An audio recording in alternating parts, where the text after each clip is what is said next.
Kahit anong mangyari ay hindi dapat malaman ni Adrian na siya si Salome.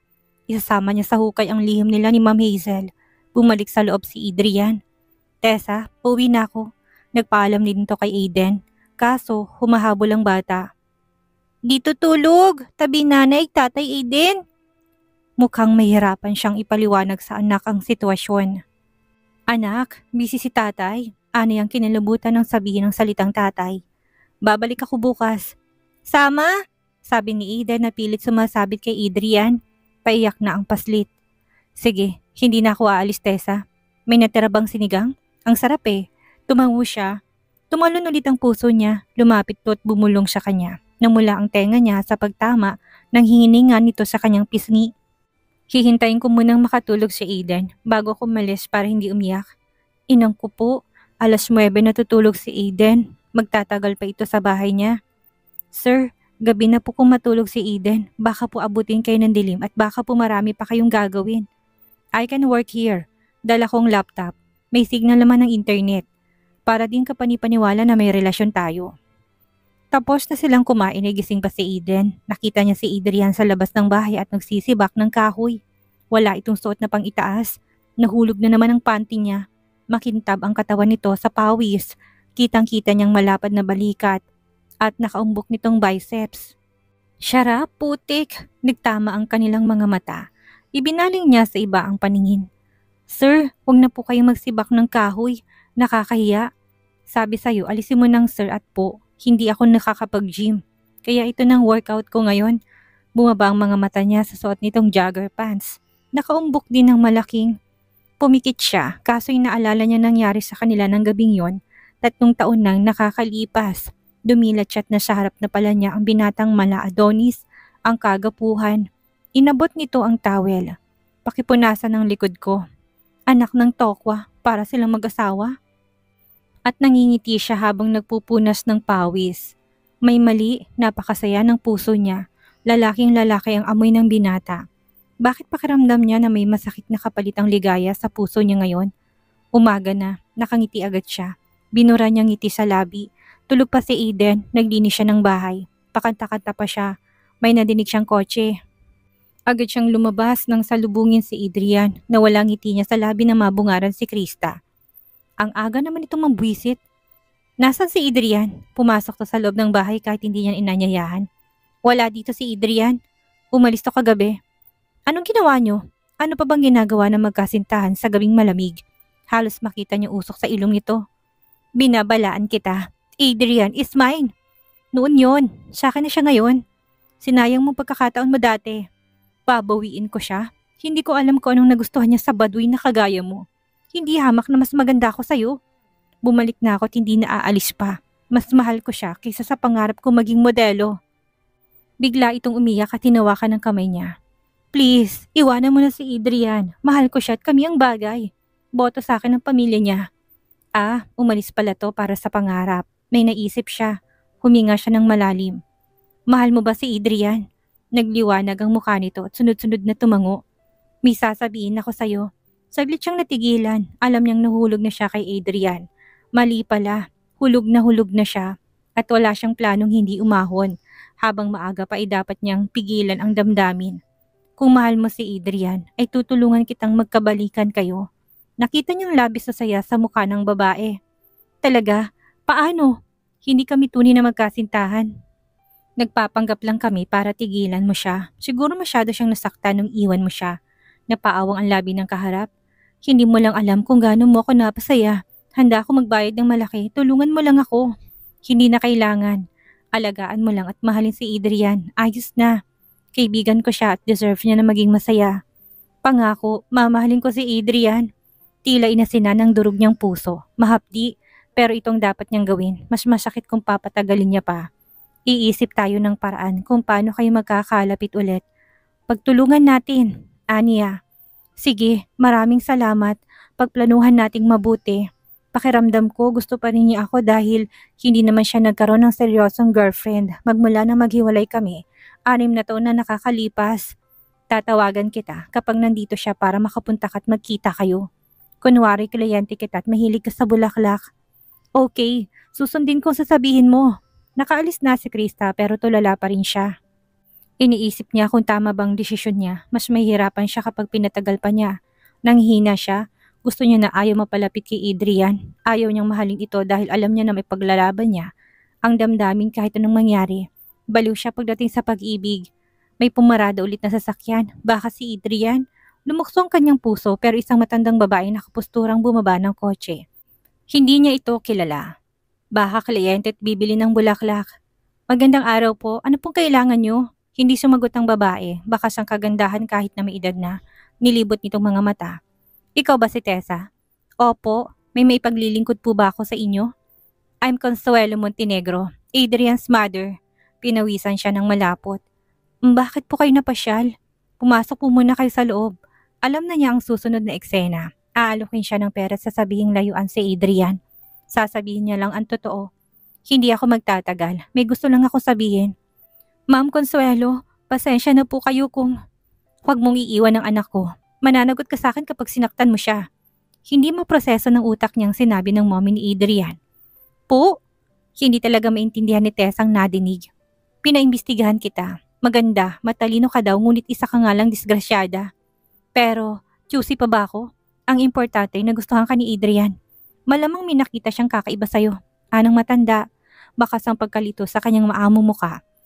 Babayaran kita, 20 milyon. Huwag mong iiwan si Adrian. Kailangan niya ng babaeng makakasama habang buhay. Parang may mali. Ang mayamang magulang magbabayad upang layuan ang anak nila, ngunit ang babaeng nasa harapan ay nag-aalok ng pera para wag iwan si Adrian. Kakaibang plot twist. Pasensya na po pero hindi po totoo. Hindi ako naparito para husgahan ang pagkatao mo dahil ako man ay makasalanan. Kaya galit sa akin si Adrian.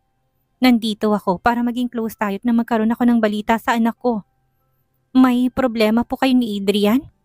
Mahabang kwento. Iniwan ko sila at sumama ako sa ibang lalaki dahil sa pera. Nagsikap si Alfredo at yumaman din. Matindi ang galit sa akin ng mag-ama. Matigas pa sa bato ang puso nilang dalawa pagdating sa akin. Wala akong hinihiling sa buhay ko kundi ang kapatawaran nila. Basag ang tinig ng babae. Nakaramdam siya ng simpatya para sa kausap. Ma'am Consuelo, magiging tapat po ako sa inyo. Hindi po totoo na may relasyon kami ni Adrian. Gusto niya lang po na itaboy si Krista. Kaya kami nagpapanggap na magkasintahan. Natigilan ng matanda. Hindi basta nakikipag-close si isang babae si Adrian. Wala siyang tiwala sa mga babae. Kaya nagtaka ako at lumalapit siya sa'yo. But anyway, kung hindi yan totoo, di totohanin mo. Gumawa ka ng paraan. May gusto ko kay Adrian, tama ba? Hindi siya kumibo. Nagpatuloy ang matanda sa kwento. His heart was broken. First by me. Iniwan ko siya nung 10 taong gulang pa lang siya. Then si Krista, pinagpalit siya sa pangarap. Si Hazel na may mahal ng iba. Ayokong dumating sa puntong mag-isa na lamang siya dahil sa takot na magmahal muli. Kaya kinakausap kita ngayon. Alagaan mo si Adrian. Parehas po natin gusto na maging masaya siya pero hindi po akong babaeng karapat-dapat para sa kanya. Imposible po na magustuhan niya ako. Si Krista po ang posibleng maging asawa ni Adrian. Tulungan po natin sila na magkabalikan. Tila mapait sa dila niyang sinabi pero yun ang nararapat. At bakit ka susuko nang hindi pa nag-uumpisa ang laban? Huwag kang gumaya sa akin na nagsisi sa maling desisyon sa buhay. Sinabi ba ni Adrian na ayaw niya sa'yo? Kaibigan lang po tingin niya sa akin. Ako na nagsasabi sa'yo na hindi nakikipagkaibigan basta-basta si Adrian. So maybe you're special. Umiling siya ngunit hindi na nakasagot ng umiyak si Aiden. Tila siya na paralisa. Baka makita to ng mommy ni Adrian. At lumabas na ngang batang umiiyak. Nanay! Tawag ng paslit na nakapikit pang mga mata, lumapit siya sa anak at kinarga upang ipasok sa loob ng bahay, upang itago mukha nito. Ngunit lumapit din ang matandang hindi niya alam kung paano itataboy. Ma'am Consuelo, pasensya na po. Umiiyak pong anak ko. Magkita po tayo sa ibang pagkakataon. Mami nang itawag mo sa akin. Boto ako sa'yo. Niyakap niyang anak at tinago sa dibdib. Sige po, ingat po kayo sa pag-uwi. Sige, babalik ako. Buti na lamang at umalis na ito. Nakakatawa lamang na umiiwas siya kay Adrian pero dumami pa lalong taong dapat niyang iwasan. Gusto niyang lumayo pero saan siya pupunta? Hindi naman siguro malalaman ng mga tao sa paligid ang sekreto niya. Pinadede niya si Eden at nakatulog itong muli. Ipinasya niyang maligo na muna at guminawa ang kanyang katawan. Sa banyo, sa labas siya naligo. Baka magising si Eden kapag sa loob siya naligo. Nagalis na siya ng damit at tumapat sa shower. Nagsabon siya ng katawan. Nakapikit siya at ninanamnam ang tama ng tubig sa kanyang katawan.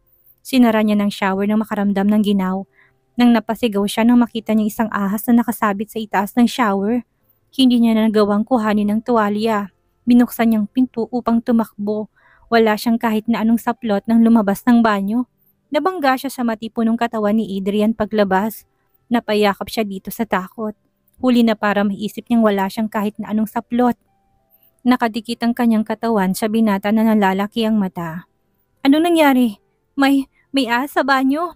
Pilit niyang sinisiksik ang tawan sa lalaki. Sana hindi bumaba ang tingin nito sa kanyang katawan. Hindi siya nakakibo na magtanggal din ito ng t-shirt. Teka, bakit naguhubad ang binata? Ang takot niya sa ahas ay napalitan ng takot sa mas mapanganib na ahas ng lalaki. Traidor talagang katawan. Ang takot ay napapalitan ng excitement. Huwag kang titingin. Wala akong damit. Ani ang daigpang natuklaw ng ahas nang maramdaman ng pagkalalaki ng binata na tumatama sa kanyang puson. Isinuot nito sa kanyang hinubad na t-shirt habang magkalapat ang kanilang mga mata. Trust me, hindi ako titingin. May nabasa siyang pagnanasa sa mga mata ng lalaki. Napasulyap siya sa Adam's apple nitong gumalaw. Tila sila na hipnotismong dalawa. Kinabig siya nito. Naramdaman niyang kamay nito sa kanyang bewang. Humahaplos ang kamay nito sa kanyang likuran. Tinaas itong baba niya, tinawi ang hibla ng basang buhok na nakatabing sa kanyang muka. Unti-unting naglalapit ang kanilang mga labi. Gahibla na lamang ang pagitan. Langhap niya mabangong hininga nito. Mas dinikit nitong katawan sa kanyang katawan na tanging t-shirt lang ang nakatakip. Bakit handa siya sa halip na ibibigay ng lalaki hindi niya karelasyon? Gusto niyang matikmang muli ang matamis nitong mga labi. Nananabik siya. Ipinikit niyang mga mata at ikinawit ang dalawang kamay sa leeg ng binata. Nag-aaway ang utak at puso niya, lumalaki ang kanyang problema. Gusto niyang lumayo, hindi lang dahil sa lihim niya kundi dahil sa mahal na niya si Adrian. May tumatawag sa labas. Si Krista. Agad naghiwalay si Tessa at Adrian bago pa sila makita ni Krista. Pero tila ayaw siyang pakawalan ng binata. Bahagya niya itong itinulak. Gusto din ba siya nitong halikan? Malamang lalaki ito at kahit na sinong lalaki makakita ng babaeng nakahubad ay maaakit. Lalo sa katawan niya na parang walang anak. Madami pa rin siyang manliligaw kahit na nagkaroon siya ng anak. Kahit si Inchik ay nagtatangka pa rin sa kanya. Pumasok siya sa loob ng bahay na makawala sa mga kamay nito. Anong ginagawa mo dito? Krista, huwag mo na kaming guluhin ni Tessa, nadinig niyang sabi ni Adrian. Marahan niyang sinara ang pinto. Adrian, hindi ako naniniwala na may relasyon kayo ni Tessa. Look at her, hindi kayo bagay, mukha siyang katulong. Isa pang salita mong hindi maganda kay Tessa. Makakatikim ka sa akin. Huwag mo na akong guluhin pa. Hindi na tayo magkakabalikan. Masaya na ako sa piling ni Tessa. Natutuwa ang puso niya sa pagtatanggol ni Adrian. Umaalingaw nga ang huling sinabi ng binata. Posible kayang totoong masaya si Adrian na kasama siya? Anyway, hindi ikaw ang kailangan ko. Si Tessa ang sadya ko. May pag-uusapan kami tungkol sa business. Anong plano mo, Krista? Kailan ka pa naging interesado sa negosyo? Kapag may ginawa ka hindi maganda kay Tessa, alam mong masama ako magalit. Dinig niya sabi ng binata. Lumabas na siya agad matapos magbihis. Krista, nandiyan ka pala. Tara't pag-usapan natin ang flower shop mo. Ani ang umiwas ng tingin kay Adrian. Nagluto siya ng meriendang turon pagkatapos nilang mag-usap ni Krista. Wow, ang bango. Mukhang masarap. Ani Adrian na pumasok pala sa loob. Sobrang dikit naman ito sa likod niya. Tinusok niya isang luto ng tinidor at inabot kay Adrian. Ngunit may hawak pala itong pambungkal ng lupa at madumi ang kamay nito. At mas hot pa ito sa bagong lutong turon. Shirtless ito at pawisan. Napanunok siya nang mapatingin sa abs. Parang nawala na siya ng gana sa turon. Parang sa pandesal siya nagkikrave. Subuan mo ko. Madumi ang kamay ko. Anitong tila nagutos sa asawa. Sumunod naman siya. Binuka nitong bibig at kumagat sa turon na mainit. Napasa ang binata kaya hinipan niyang turon sa bibig nito. Bakit parang hindi na sila nagpapanggap lang? Ang init. Hinipan na muna niyang turon bago sinubo ulit dito na naabutan ni Krista. Agad siyang napaatras. Abala talaga itong si Krista. Parang gusto niya nang bawiin ang napag-usapan nila. At eto siyang nababaliw ng saglit. Agad siyang bumalik sa katotohanang hindi sila pwede ni Adrian at hindi magkakagusto sa kagaya niyang lalaki. Nagkita sila ni Sandra sa mall at naikwento niyang lahat na nangyari. Grabe, nagtagpo pa kayo ulit after 3 years? Bes, hindi kaya destiny na to? Bes, huwag mo nang gatungan ng ilusyon ko. Imposible ang sinasabi mo. Kinikilig ako sa inyo. Hindi mo masabi ang kapalaran. Bakit kayo pinagtagpo pa? Saka karapatan ng mag-ama na magkakilala.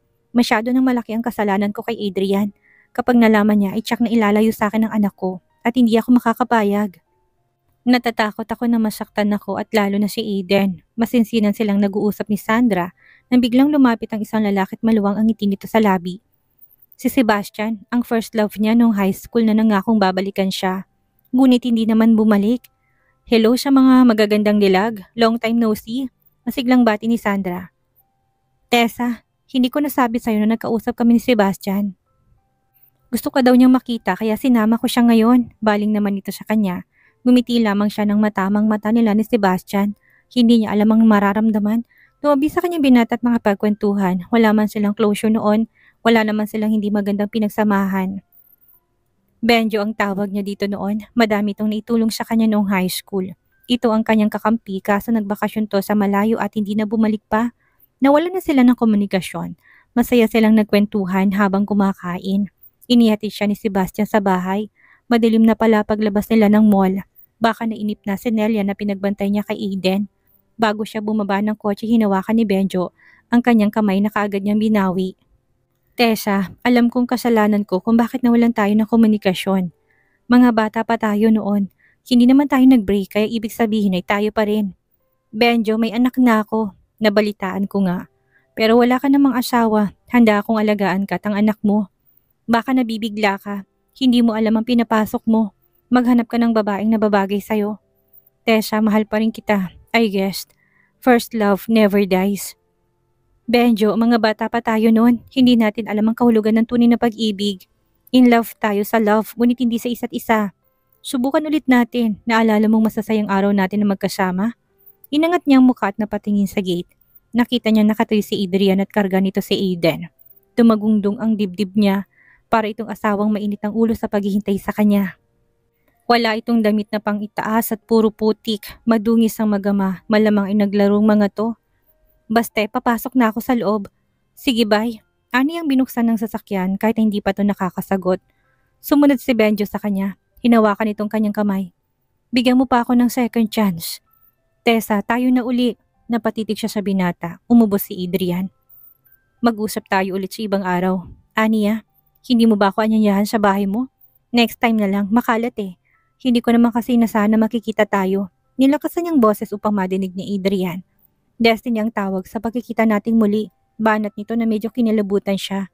Nanay! Tawag ni Aiden. Siya bang anak mo? Ang cute naman. At nauna tong lumapit sa dalawang nag-aabang sa gate. Buti at inaalagaan ng boy mo habang wala ka. Dugtong ni Benjo na pagkamalan nitong trabahador si Adrian. Tila torong manunuwag si Adrian sa nadinig. Hindi to kumibo, ngunit tumakbay sa kanya. Napakabigat kaya hindi niya basta maalis. Makakaalis ka na. Huwag mo nang abalahin ang magina ko. Anito kay Benjo. Nalaki ang mata niya sa nadinig. Sige na Benjo, magkita na lang tayo ulit. Ani at walang lingon na pumasok na sa loob ng bakuran. Inalis lang ni Adrian ang akbay na nasa loob na ng bahay. Tessa, gawain pa ng matinong babaeng makipag-date at iwanan ng anak? Nagpanting ang tenga niya sa nadinig. Sino bang nagsabi sa'yo na mag-alaga ka ng anak ko? Nasaan si Nelia? Ani ang nakasigaw na din kahit naipit ang boses. May lakad ang kapatid mo. Hindi ka daw sumasagot sa tawag niya. Kaya pala dahil busy ka sa lalaki mo. Hindi mo na naisip man naghihintay sa'yo sa bahay. Natigilan silang dalawa. Bakit sila nag-aaway na tila mag-asawa? Nagpapanggap lang sila? Nagsiselos ba si Adrian? Kaya mainit ang ulo nito? Imposible. Mas malamang na naabala to. Mahirap mag-alaga ng bata. Tumigil sila nang makita si Ida na nakatingin at nakikinig sa usapan. May gagawin ako. Hindi ko magawa kasi walang magbabantay kay Aiden. Bumaba ang boss ni Adrian. Tamang hinala niya, busy ito't hindi makagawa dahil kay Aiden. Natameme siya at nagulat nang pumasok to ng banyo at naligo nang walang paalam sa kanya. Feeling at home, lalo nang lumabas ng nakatapis lang ng tuwalya. Ang sarap ng pandesal sa gabi. Kumuha to ng damit sa dalang bag. Tumalikod siya at pumasok sa kwarto. Kumatok ito. Aiden, aalis na ako. Bukas tayo ulit maglalaro. Naging malambing ulit ang tinig nito sa bata. Tumango naman ang anak na tila ramdam ang tensyon sa pagitan nila. Hindi siya nito pinansin. Malakas ang sara nito ng pinto. Pinagtimpla niya ng dede si Aiden. Mabilis nung nakatulog dahil sa pagod. Nagligpit siya ng kalat sa loob ng bahay. Matutulog na siya na may nadinig na ingay sa labas ng gate. Lumabas siya, nakita niyang kotse ni Adrian. Akala niya umalis na ito. Kumuha siya ng towel para takpan ng pang-itaas dahil wala siyang bra. Sinipat niyang sasakyan sa labas ng gate. Parang wala namang tao sa loob. Nang maingay siyang nadinig at tila may lasing na nag-uusap palabas sa isang skinitang malapit sa taniman niya ng bulaklak. "Tessa, lasing na tong asawa mo," sigaw ni Mang Ponso. "Hindi sanay sa lambanog," anang isa pang kasama. "Hindi ako lasing. Kaya ko pa. Tagay pa," natatawang sabi ni Adrian. Sinalubong niya to na muntik ng madapa. Delikadong mag-drive to. Kinuha niyang kamay ng binata at inakay sa loob ng bahay. Inihiga niya ito sa sofa kasi nauna siyang natumbat na dagdagan siya nito. Nakasubsob to sa dibdib niya. Ilang minuto na hindi pa kumikilos ang lalaki. Nasarapan na yata sa pagkakahiga sa kanya. Pilit siyang kumawala. Kailangan mo punasan niyang mukha nito ng mahimasmasan. Kaso hinila siya nitong muli. Siya naman ngayon ang nasa ibabaw na lalaki. "Pupwede ba kitang halikan?" Putal na tanong ni Adrian. Nalaki ang mata niya. Walang mali siya. Gusto ko lang makahalik ng isang babae kasi namimiss ko na siya. Kaso hindi ko na siya nakikita. Mababaliw na ako kakahanap sa kanya. Hindi niya alam ang gagawin. Lasing si Adrian. Alam niyang hindi nito alam ang sinasabi pero nangihingi ito ng halik. Dahil may namimiss itong ibang babae. Magpapagamit ba siya? "Please, kiss lang. Pangako." Napansin niyang mapulang mukha at namumungay ng mga mata nito. Gusto din naman niyang matikman ang halik nito. Kiss lang naman. Wala naman tong maalala bukas. Binaba niyang mukha at nilapit ang labi sa labi nitong bahagyang nakaawang. Tila siya nagsindi ng tuyong kahoy na may gasolina. Bumangon saglit ang lalaki at nagalis ng t-shirt. Nabura ng munting pagtutol ng isip niya. Inalis din itong oversized t-shirt niyang suot. Muling naglapat ang kanilang mga labi na nagbukas ang pinto ng kwarto nila. Lumabas si Eden. "Nanay!" Agad silang naghiwalay. Sinalubong niya si Eden at inakay papasok ng kwarto. Sinara niyang pinto at hindi siya dalawin ng antok. Parang hinintay pa siya si Adrian na pasukin o katukin siya. Putik, nakatulugan niya ng paghihintay. Kinabukasan ay naubutan pa niya natutulog si Adrian sa sofa. Wala pa din tong pang-itaas. Nawala ang gutom niya. Sinaway niyang sarili, marahan ang kilos niya sa kusina upang hindi magising si Adrian. "Tessa, pasensya ka na kagabi. Anang barito ng boses mula sa likuran. Nakatalikod siya at hindi alam kung paano harapin ang binata." "Actually, wala akong maalala. Alam ko lang na nakipag-inuman ako. Hindi ko alam kung paano ako nakarating sa bahay mo." Nakahinga siya na maluwag. May nadinig silang tawag mula sa labas. Sabay silang sumungaw sa bintana. "Si Benjo, may dala itong prutas." "Huwag kang lalabas." Ani Adrian. Ano ang gagawin nito kay Benjo?